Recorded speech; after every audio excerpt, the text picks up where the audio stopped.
For me, kayak fishing is simple.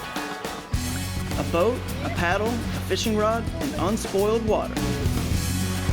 The fish are big. The chaos is beautiful. It's angling's addictive final frontier, and I'm hooked. I'm Drew Gregory, and this is Hooked on Wild Waters.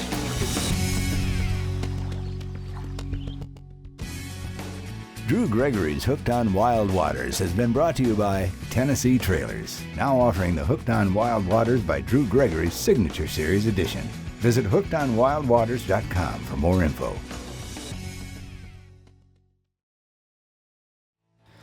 Fishing wild waters can be some of the most challenging kayak fishing out there, and I often forget just how hard it can be.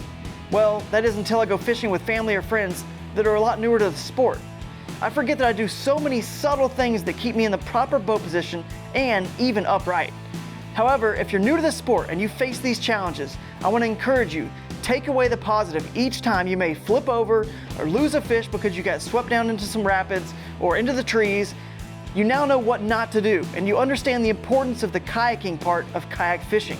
If you stick with it, stay determined, and keep learning from those mistakes, I promise you'll get those big fish in the boat, and you'll be more hooked on wild waters than ever before. I've been fortunate to fish in a lot of really cool places during my time, but some places really are magical and just super special wild water fishing.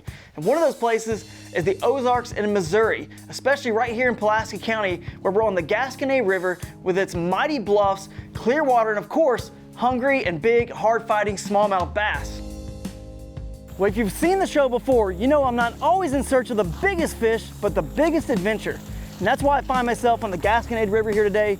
It's beautiful, and I'm with a really cool guest, Scott Ellison of FLW Fishing. You're the National Youth Director. Yes, sir. We're gonna learn a little bit about that today, what you do. But you excited to be on the rivers here in the Ozarks or what? It's a privilege to be here, Drew. I couldn't be more excited. And the cool thing is, he's a beginner to kayak fishing, but you've been fishing all your life. All my life. Obviously, but hey, we're gonna be able to learn a little bit today, and I can teach you a few things about kayak fishing, and maybe you guys out there are new to the sport too, and Scott and I can help you learn a few things. So let's get in the water and do it. Sweet.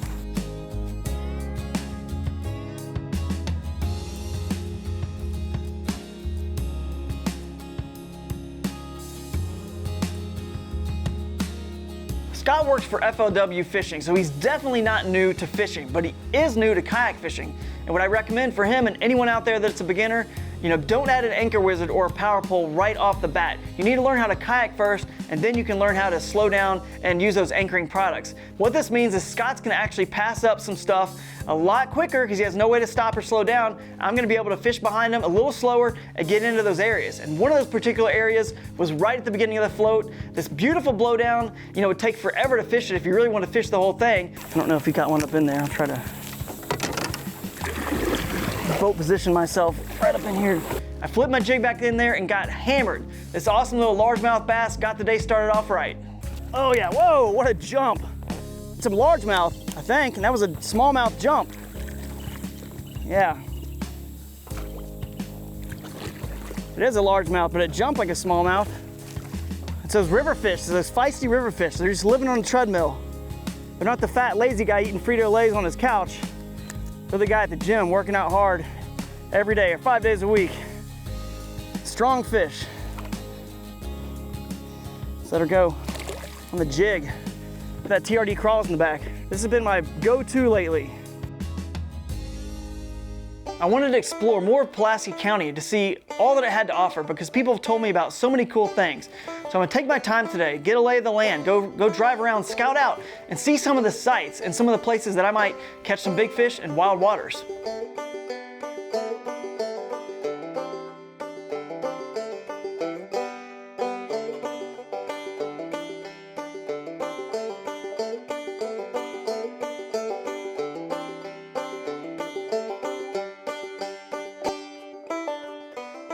So I'm just cruising my way down Route 66, and I'm looking for somewhere where I can meet somebody that knows about the fishing here locally. And I see Click's General Store right here, and then I'm lucky enough to run into Dell Click, brother of the owner, just talking fishing with the boys outside, and now I get to learn about the local fishing from the man. Tell me about the fishing here. What am I expecting to catch? And you're gonna get trophy smallmouth anywhere you go. The stretch of the Gasconade is perfect. That is exactly what I'm looking for. The answer I was looking to hear, man. And tell me about some of the area locations. I've heard some crazy names. There's a place called Devil's Elbow. Do I need to stay away from this spot, or is that just... Devil's Elbow, great people, good times. All right. Perfect. I might try to go visit anywhere in that. Pulaski County, man, you can go. It's great. We got Anywhere. Fort Leonard Wood. You know, we've got the troops, we got the military, we got, you know, it's all Well, strong, you got the bro. protection here, so you'll be safe on the river in this area. And there's just so many bluffs I'm noticing. So many cool things are happening in this area. Even seeing some springs. Do you know anything about the springs that We flow got in the river? Rubidoux Spring, you know, grew up there, bubbles up out of the ground. They stock it with trout. It's full of goggle eye. It's full of, you know, bronze smallmouth. Right, so it stays cold year round. Yep. So, yeah, I'm definitely gonna have to go check that out. Gonna check out this river, catch some fish. Hey, I'll let you get back to telling lies with the boys, but thanks for your time. All right, man, Drew. All right. Every time I get on the river, I try to find a pattern. And you're probably thinking, oh, a pattern to find fish, right? Well, of course to find fish, but then once you find the fish, you gotta find the pattern within the pattern to find the big fish. But let's not get carried away. The first thing I wanna do is find where any fish are so I can determine where those bigger ones are. So I'm making casts to different structure all down the river. I'm fishing places normally I may not fish, just to see if maybe they're in this kind of water today. And I see a log in the middle of the river, and I think this could be a spot where a fish is definitely gonna hang out. It's that random spot most people pass up. That could be right here on this random log.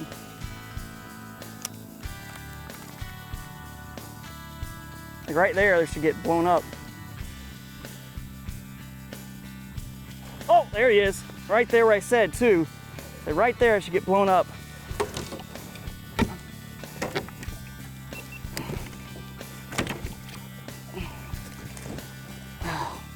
Not a bad fish. Oh yeah. These hard-fighting Ozarks Smallies.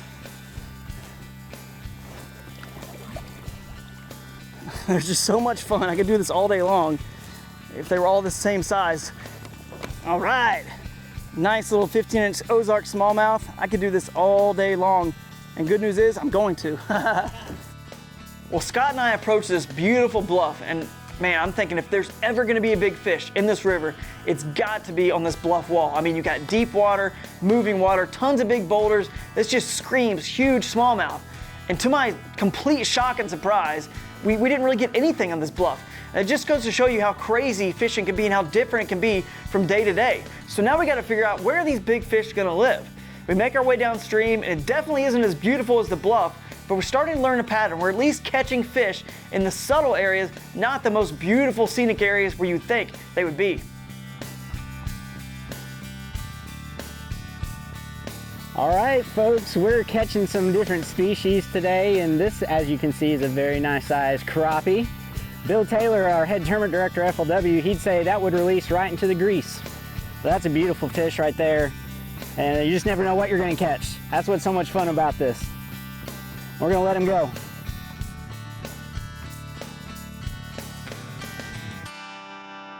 We've been fortunate to talk to a lot of conservation groups, nonprofits, and a lot of experts this year and biologists about the fish or the locations that we're at in wild waters. It's really cool to see people out there starting their own groups and conservation groups and nonprofits that truly are just passionate about the fish and the places that they live in. One of those people is Ryan Walker. He founded the Ozarks Smallmouth Alliance. I had a chance to talk to Ryan, and he's gonna share a little bit more about the group and how you can get involved. Ozarks Smallmouth Alliance really came about 3 years ago as a grassroots conservation effort to help promote, preserve, and protect what we feel is the best fighting fish in the Ozarks water, and that's the smallmouth. So I was traveling down a river one day and had been fishing all day. I came across a guy that had 4 or 5 12-inch smallmouth on a stringer. Subsequently, I'd just seen a graphic about how long it takes a smallmouth to reach 12 inches, and I got to thinking, wow, I mean, collectively on that stringer, there's 120 years worth of smallmouth growth on that stringer, and it just sort of struck me that if we could educate people on how long it takes those fish to get that big, you know, we might be able to change some minds about keeping them. So we do a couple of different things every year. We have an event every year in the fall. It's always the Saturday after Labor Day. It's called Bronze Fest. We pick a charity, we hold raffles, we get sponsors to donate prizes and stuff like that. The profits from Bronze Fest go to help that charity out. And then we also do a lot of river cleanups. We do fly tying videos, we do tips and tactics, and mostly it's just education and outreach. It takes 7 years or better for an Ozarks River smallmouth to reach 12 to 15 inches. You think about the perils and the trials and tribulations they have to go through, that's a long time. So really what we want to do is educate people that you don't have to keep every fish that you catch. It's their right to do so as long as they're within the legal limits, but you don't have to do it, and here's why. To be involved, it's really simple. We don't have a membership fee and we have no dues. Follow us on Facebook, follow us on Instagram, OzarksSmallmouthAlliance.com for the website. Attend our events and just free the fighter. That's really all you have to do. Man, that's a ton of fun. Let them go, let them grow. We made our way down the straightaway, and to be honest with you, the stagnant, slower water in the straightaway just wasn't producing. So we definitely paddled a lot faster, trying to make up time. And again, we want as many casts as possible in water we feel like is going to be productive, and that's going to hopefully amount to more fish at the end of the day. As we get to the next set of ripples, this sort of push water where it starts to really pick up pace, there was a little cut off to the right. So I sort of just ducked into this cut. You know, you don't want to pass up every little spot because you never know those subtle areas a big fish may be hanging out. I throw my buzzbait over there, and sure enough, wham! The rest is history. Oh yeah, good smallmouth, good smallmouth. Right where she was supposed to be, right there on that log. Stay on, she's barely hooked on this little buzzbait too. Come on, come on. Now that was intense. She crushed that buzzbait. You can see how fat and healthy these Ozarks fish really are. You know, they're growing by about a ½ an inch every time I catch one. I'm catching a good one about every hour. I don't know how many hours of daylight we have left, but at this rate, we may just have enough to get to 20. Let's let her go. I was glad I stopped in that cut to catch that fish. You know, it would have been tempting to go down to the swifter water, but don't forget, where the swifter water starts, you want to fish about 30 yards before that because the water actually starts to move a little quicker there. You don't notice it as much. We call it the push water, but it actually starts to move a little bit quicker, and that's kind of where they want to hang out from there through the swift water all the way down to the end of that pool and as it tails out into the next, you know, long straightaway or big pool. So as I'm moving my way down further into this swifter water, there's all these little swirling eddies to the side. You know, they're not big. And, you know, you'd be tempted if you don't have an anchor wizard or a power pole to stop in the middle of the river, you'd be tempted to eddy your kayak out into these spots to fish. But that'd be a mistake because the fish are actually living in these eddies. I throw my jerk shad in right on the bank, you know, in this hole that's not very big, about the size of a Volkswagen Bug. And sure enough, on 1 or 2 cranks, this fish nailed it. It's a good fish. It's pulling me all around. I'm getting towed left and right. It's swirling my kayak in the currents. I can tell it's possibly a 17+ inch fish.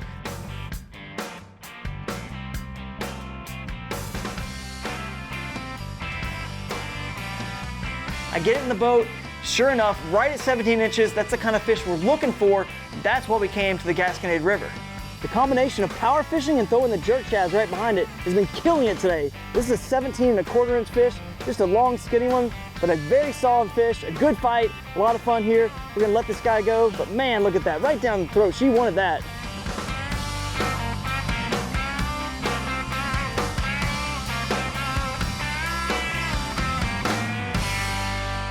It's so cool to have Scott on the episode with me today and have FLW Fishing so involved and interested in kayak fishing. You know, when these larger entities like FLW get involved, and it really shows the credibility of kayak fishing and getting out there in wild places just like this.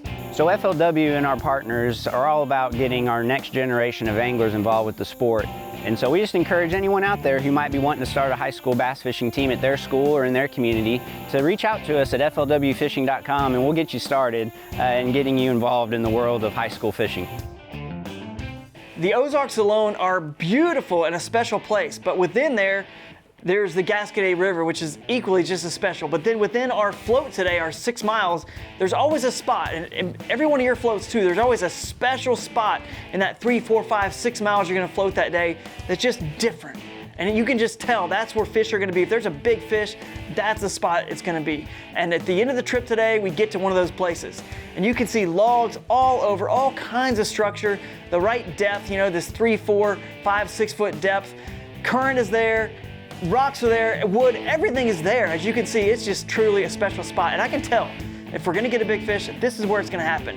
So as we were making our way through that beautiful section of the river, I made a cast and had to reel it in pretty quick because I was in some moving water, and that's when that big smallmouth slammed a baby brush hog, and the fight was on. And so I had to maneuver my kayak while landing the fish, and I got tangled up. And so it wasn't the prettiest landing, but we got her in the boat.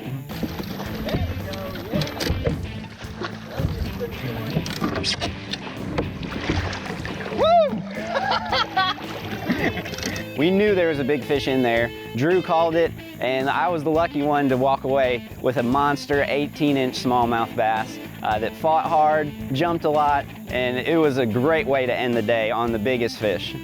As a beginner in the kayaking world, I've learned a lot through this experience, and so paddling skills are super important, especially on moving water.